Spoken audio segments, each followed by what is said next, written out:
There are nearly 500 million connected medical devices and clinical assets installed in hospitals globally.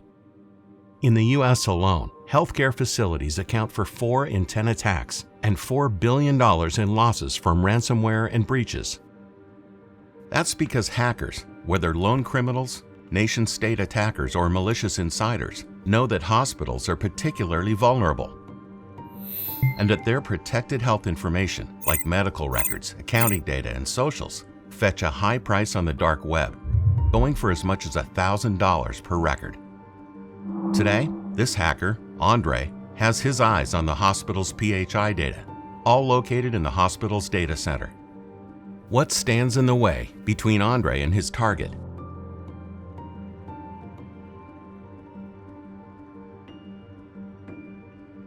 After some basic web-int techniques, Andre gathers a list of staff emails for phishing attempts, the most common attack on healthcare systems today. If his phishing attempt is successful, Andre will gain access to one of the employees' computers or mobile devices to try to deploy malware, which would open more doors in his path to the data center. Andre's first email attempt is automatically sent to a spam folder, so he uses a more sophisticated strategy to bypass spam filters and adds a malicious attachment, which is blocked from running by basic antivirus software.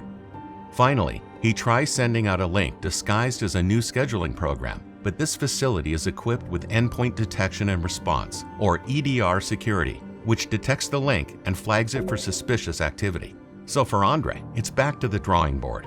He knows that most unmanaged devices such as IOT, building control systems, and medical devices are easy targets. That's because they tend to be unpatched, run old software, and lack sufficient endpoint protection tools, and sometimes even configured with default passwords. So he searches for open IP addresses registered to the hospital and finds the DVR of the security camera, which is exposed to the internet in order to archive footage and view remotely. Andre has finally found a path to get his foot in the door. He can now examine the device for open ports and find which services are exposed.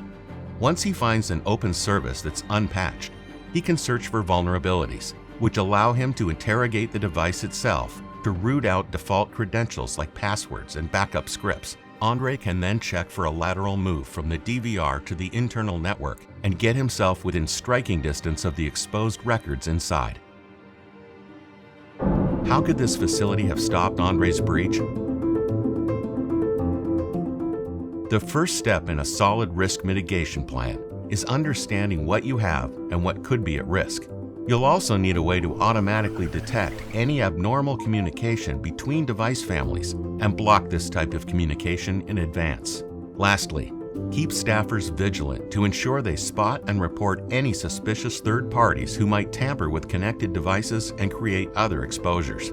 To learn more about how to protect your patients and facility, go to cybermdx.com.